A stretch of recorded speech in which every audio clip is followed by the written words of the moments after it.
Public تعاون کرے یار. جی بسم اللہ الرحمن الرحیم. یہ مائک ذرا نیچے کریں, تھوڑا سا مائک.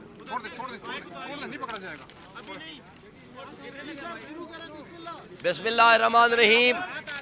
آپ تمام دوستوں کو سب سے پہلے تو یہ جو نوٹیفیکیشن ہوا ہے آر او کی طرف سے, یہ آپ دیکھ لیں, اس کی تصویر بنا لیں, میں پڑھ کے بھی آپ کو بتاتا ہوں. یہ نیا لیٹر جاری کیا ہے ریٹرننگ افسر صاحب نے ابھی. میں پڑھ کے بتاتا ہوں. In compliance of the orders of the honourable election commission of Pakistan, the consolidated process for NA-47 ICT-2 has been postponed till further orders from the ECP. یہ آج 11/2/2024 کا لیٹر ہے. اس کی روشنی میں جو الیکشن کمیشن آف پاکستان نے صبح سٹے دیا تھا اس کو امپلیمنٹ کرتے ہوئے انہوں نے وہ آرڈر جاری کر دیا. جو ایک بات آپ کو بتا دوں, عمران خان نے ایک بات 1 سال پہلے کی تھی. یہ لوگ جو لندن پلان والے لوگ ہیں اور ان کے 3 کام کرنے کا ان کا فیصلہ ہے. سب سے پہلے یہ عمران خان کو جیل میں ڈالیں گے, اس کو نااہل کریں گے, اور اس کے بعد دوسرا کام کریں گے, یہ میری پارٹی کو ڈسمنٹل کریں گے. اس کے لیے کنگز پارٹیاں جو کچھ کر سکتے ہیں وہ کریں گے. تیسرا کام یہ کریں گے جی, تیسرا کام یہ کریں, پیچھے ہو جائے. تیسرا کام نواز شریف اور شہباز شریف اور ان کی فیملی کے سارے مقدمات یہ کیا کریں گے, ختم کریں گے. جب یہ ختم کر لیں گے, پارٹی ڈسمنٹل کر لیں گے اور ان کو جیلوں میں ڈال دیں گے, پھر یہ الیکشن کی طرف جائیں گے. اس سے پہلے کبھی نہیں جائیں گے. یہ لندن ایگریمنٹ کا ایک حصہ ہے اور انہوں نے یہی کیا. اب جب دیکھا الیکشن کا اناؤنسمنٹ ہو گئی, سب کچھ انہوں نے کر کے دیکھ لیا. جب ہم نامینیشن فارم جمع کرانے گئے تو ہمارے نامینیشن فارم چھیننے شروع کر دیے, کیونکہ انہوں نے سوچا کہ جب نامینیشن فارم ہی چھین لیں گے تو بات ختم ہو جائے گی. جب اس میں کامیاب نہیں ہوئے تو ہمارے پروپوزر سیکنڈر اٹھا لیے. جب اس میں بھی کامیاب نہیں ہوئے ہمارے کینڈیڈیٹس اٹھا لیے. جب اس میں بھی کامیاب نہیں ہوئے تو اس کرپٹ بیوروکریسی کو ساتھ ملا کر کے 90% سے زائد ہماری ٹاپ جو لیڈرشپ تھی بشمول میرے, ہمارے کاغذات ریجیکٹ کر دیے.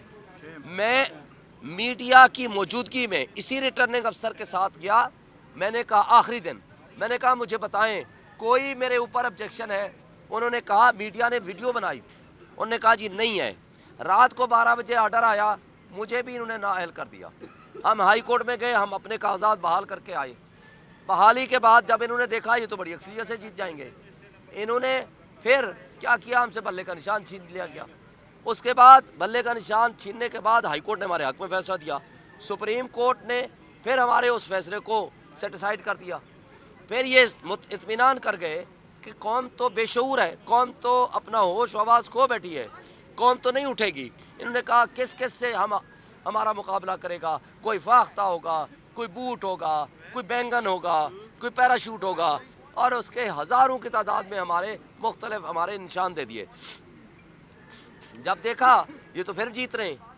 میں پورے پاکستان کی بات کر رہا ہوں اور اپنے حلقہ اسلام آباد کی تو الگ سے بات کر رہا ہوں. کیا کیا, روز ہمارے خلاف FIR. ہمارے لوگوں کو جس کے پاس ہم میٹنگ کرتے تھے اگلے دن یا اٹھا لیتے تھے یا ان کے خلاف FIR دیتے تھے یا ان کے گھروں میں چھاپے مارتے تھے اور تمام SHOs ان کو فون کرتے تھے. جب یہ سب کچھ الگ ہو گیا, الیکشن ڈے آیا, دنیا کا کوئی ملک ایسا نہیں ہوگا الیکشن ڈے پہ آپ کمیونیکیشن کا ذریعہ ختم کر دیں. انہوں نے نیٹ ختم کیا, موبائل ختم کیا. پورا اسلام آباد میں انٹرنیشنل میڈیا موجود تھا, اپنے ملک کا تماشا دکھایا. اور اس تماشے کے بعد کیا کرتے ہیں, رات کو رزلٹ آ جاتا ہے. پورا میڈیا دکھا رہا ہے. ہم خود فارم 45 کو کنسالیڈیٹ کر کے لے آئے ہیں. انہوں نے کیا کیا آپ کے سامنے ہے. جو میں نے ووٹ لیے ہیں 1,04,570, جو میرا مد مقابل ووٹ لے رہا ہے صرف 51,000. فرق کتنا ہے, مور دین 53,000, 53,000 سے زائد کا صرف فرق ہے. اور پورے آپ نے میڈیا نے چلایا. رات کو آپ کو پتا ہے 12 بجے کے بعد بند کر دیا گیا. میڈیا کو کہا تم نہ چلاؤ. اور یہاں رات ساری ہم کھڑے رہے, بیٹھے رہے. نہ ہمیں ایکسیس دی گئی, نہ ہمارے رزلٹ کو اس کے مطابق بنایا گیا.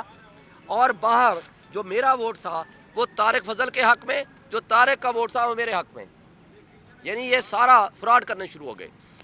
جب ان کے پاس میں لے کے چلا گیا فارم 45، میں نے کہا یہ کیسے کر سکتے ہو؟ انہوں نے وہ جو باہر لگا ہوا تھا سارا سکرین سسٹم اس کو اٹھا کے لے گئے، اور اس کے بعد ہم 1 بجے تک دھرنا دے کے یہاں بیٹھا رہے. جب 1 بجے میں نے پریس کانفرنس کی تو انہوں نے کیا کیا کہ اس پریس کانفرنس کے نتیجے میں 1 منٹ پہلے وہ نوٹیفائی کر دیا فارم 47 اور میرے مخالف کو جتوا دیا. اور اس کے بعد آج ہم الیکشن کمیشن میں گئے.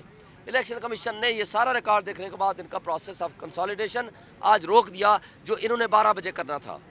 مگر میں یہ کہتا ہوں، کیا آپ ملک کو ساتھ لائل ہیں؟ کیا ملک کے ساتھ سنسیئر ہیں؟ اس ملک کے 25 کروڑ عوام پہ آپ کو ترس نہیں آتا؟ کیا یہ ملک میرا اور ہمارے بچوں کے مستقبل کو آپ نے نہیں دیکھنا؟ کیا اس فراڈ کے ذریعے آپ سیاسی استحکام لے آئیں گے؟ کیا سیاسی استحکام کے بغیر معاشی استحکام ہو سکتا ہے؟ کبھی نہیں ہو سکتا. دنیا کا کوئی قانون اٹھا لیں، دنیا کا کوئی ملک اٹھا لیں کہ جہاں نظام انصاف قانون اس طرح بک رہا ہو، جہاں اس طرح ڈکیتی ہو رہی ہے، جہاں اس طرح ظلم ہو رہا ہو، وہاں نہ ملک ترقی کرتے ہیں نہ وہاں قومیں ترقی کرتی ہیں. آج پریکٹیکلی ڈیفالٹ کے قریب پہنچ چکے ہیں. مجھے بتائیں، اس فراڈ کے ذریعے، اس دھاندلی کے ذریعے، اس ڈاکہ زنی کے ذریعے جو حکومت بنے گی وہ چل پائے گی؟ کیا وہ ملک کے معاشی مسائل حل کر پائے گی؟ کیا میرا اور آپ کا یہ ملک نہیں ہے؟ کیا ہمارے بچوں کے فیوچر نہیں ہے یہاں؟ کیا ہم لوگوں نے جو کچھ کر رہے ہیں یہ لوگ، ان کے خلاف میرا آپ کا فرض نہیں ہے کہ ہم احتجاج کریں، ہم اپنا حق لیں؟ آئین کے مطابق حق حکمرانی ہے صرف اور صرف عوام کا. عوام اپنے میں سے جس کو نمائندہ بنانا چاہیں وہ بنائیں. جب عوام کی امنگوں کے برعکس آپ ڈاکوں کو سر پہ مسلط کر دیں گے، بٹھا دیں گے، مجھے بتائیں کون انویسٹمنٹ لے کر آئے گا؟ اوورسیز آپ کے پاس پیسہ لے کر آئیں گے؟ کیا انٹرنیشنل انویسٹر ادھر انویسٹمنٹ لے کر آئے گا؟ کیا آپ ملکی اکائیوں کو آپ تباہ کرنا چاہتے ہیں؟ کیا اپنے بچوں کو، اپنے مستقبل کو تباہ کرنا چاہتے ہیں؟ مجھے بتائیں، ساری انٹرنیشنل میڈیا نے آپ کو کوٹ کیا. جب آپ کشمیر کی بات کریں گے، آپ تو محب وطن ہیں نا سارے، جب آپ کشمیر کی بات کریں گے تو مجھے بتائیں، تو کشمیر میں جب کہتے ہیں کہ کٹھ پتلی وزیر اعلیٰ ہے، جب کشمیر میں کہتے ہیں بنیادی انسانی حقوق معطل ہیں، جب انصاف کا جنازہ نکلا جا رہا ہے، تو مجھے بتائیں جب آپ کے منہ پہ یہ تماچا ماریں گے، یہ سارا ریکارڈ آپ کے سامنے لا کھڑا کریں گے، آپ کے پاس جواب کیا ہوگا؟ لہذا ایک شخص کی دشمنی میں، عمران خان کی دشمنی میں اتنے مت گر جاؤ کہ ملک کے تمام ادارے ڈسکریڈٹ کر دو، ملک کے تمام اداروں کو تباہ و برباد کر دو، ملک کی معیشت کو تباہ کر دو، ملک کے 25 کروڑ عوام کو معاشی تباہی میں ڈھکیل دو، اور ملک کے بنیادی اکائیوں کو کمزور کر دو. یہ تمہارا فیصلہ تو ہو سکتا ہے لیکن عوام اس کو ایکسیپٹ نہیں کرے گی. لہذا آج سے جب تک ہمارا رزلٹ درست نہیں ہوگا، روزانہ 2 بجے ہم یہیں آئیں گے، ہم یہاں احتجاج کریں گے جو کہ ہمارا بنیادی حق ہے، اور انشاءاللہ جب تک ہمارے حقوق ہمیں نہیں مل جاتے ہم اس اپنے حق کو لے کے رہیں گے. اور دوسری بات، آج بھی میں ان کو کہتا ہوں جو ڈرائنگ روم میں بیٹھ کے فیصلے کرتے ہیں ان کو چاہیے چلے جاؤ جیل، معافی مانگ لو. ایک شخص کی دشمنی میں ملک کو آپ نے 2 سال میں کنگلا کر کے تباہ و برباد کر دیا. آپ نے ریفرنڈم دیکھ لیا، لوگ قوم آپ صرف عمران خان کو چاہتے ہیں. جاؤ معافی مانگ لو، وہ فتح مکہ کی طرح تمہیں معاف کر دے گا، انشاءاللہ ملک اچھے طریقے سے چلے گا. اور اگر آپ نے اس طرح کی گھٹیا حرکتیں جاری رکھیں تو ملک کا نقصان ہوگا، اور تم لوگ جو چند بدماشیہ اوپر بیٹھا ہوا ہے وہ بدماشیہ کو لوگوں نے خس و خاشاک کی طرح مٹا دینا ہے. شکریہ. Thank you. یہاں پہ کالے کوٹ کے اوپر پولیس نے ہاتھ ڈالا اور یونیفارم پھاڑی ہے، وکلا کے اوپر تشدد کیا ہے، خواتین وکلا کے اوپر تشدد کیا ہے. کیا آپ ان کے خلاف کوئی ایکشن لیں گے؟ مارچ کا کیا آپ کو لائے عمل بنائیں گے؟ اسلام آباد کا اور سیور بار کا ہائی کورٹ کے لیے کیا آپ وکلا کے لیے ہمارے وکیلوں کو ساتھ زیادتی کی، ان کے کوٹ پھاڑے جو میرے ساتھ میرے ایجنٹ یا ہمارے ساتھ تھے، ہم اس کے بارے میں ڈی سی کو کہہ دیا ہے، پولیس کو کہہ دیا ہے کہ اس کی انکوائری کریں, ان کو نوکری سے برخاست کریں, ان کے خلاف FIR درج کریں. اور اگر FIR درج نہ ہوئی ہم عدالت میں جائیں گے, ہم وہاں سے ان کے خلاف FIR بھی درج کرائیں گے, ان کو جیلوں میں بھی بھیجیں گے, ان کو نوکری سے بھی برخاست کرائیں گے. یہ بتا دیجیے گا کہ الیکشن کے روز آپ کو اندر RO آفس جانے کی ایکسیس نہیں دی گئی, آج آپ اندر گئے, RO صاحب سے بھی ملے, DRO سے بھی ملے, تو کیا انہوں نے آپ کی یقین دہانی کروائی اور آپ کو یقین ہے کہ یہ آپ کے جو نتائج بدلے گئے ہیں یہ درست ہو پائیں گے یہاں سے, یا پھر آپ کو عدالت عثمیٰ جانا پڑے گا؟ دیکھیں, ان سے تو کوئی امید نہیں ہے, لیکن ہو سکتا ہے اللہ ان کی آنکھوں کے اوپر جو پردہ آیا ہوا ہے وہ ہٹا دے, کیونکہ بے ضمیر انسان بھی کبھی زندہ ضمیر تو ان کا ہو سکتا ہے نا, انسان ہے, ان کو ضمیر جگانے کی کوشش کی ہے. RO ہمیں نہیں ملا ریٹرننگ افسر, DC جو DRO ہے باہر ملا ہمیں, اس کو بھی سارا پتا ہے, ان کو بھی پتا ہے. ڈاکہ زنی انہوں نے کی ہے, اس ڈاکے کو ختم کرنے کا وقت آ چکا ہے. ہم انشاءاللہ اپنے حقوق حاصل کرنے تک یہ جدوجہد, پرامن جدوجہد ہم جاری رکھیں گے. ادھر میں آ کے اپنے عوام سے خطاب کروں گا, اس کے بعد ہم اس کو ڈسپرس ہوں گے.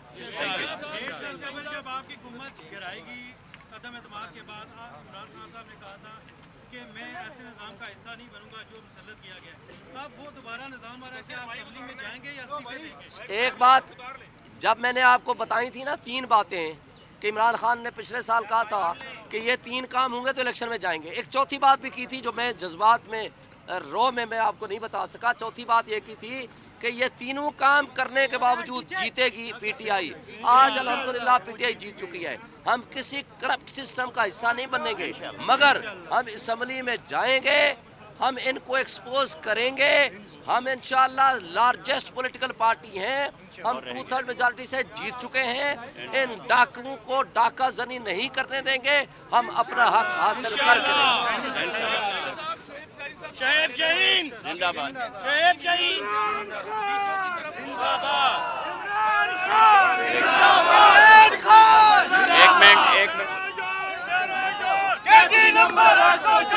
ایک منٹ رکو یار. شعیب شاہین صاحب, اگر یہاں سے انصاف نہیں ملتا تو کیا آپ کا رخ ڈیچو کی طرف ہوگا؟ اور ہمارا بتائیے گا کہ آزاد پرندوں کی اڑان کو روکنے کے لیے کچھ فیصلے بتائیے. ہم نے پہلی بات تو یہ ہے کہ ہمارے چیئرمین صاحب عمران خان کا حکم ہے کہ RO آفس کے سامنے آپ نے احتجاج کرنا ہے, ہم روز کریں گے. دوسری بات, آئندہ کا لاحمل آئندہ بتائیں گے. تیسری بات, ہم آزاد نہیں ہیں, ہم PTI کے ممبر ہیں, ان کے نامنی ہیں, اور وہ بغیرت ہی ہوگا جو عمران خان کا ایک امانت لے کے اس میں خیانت کرے گا.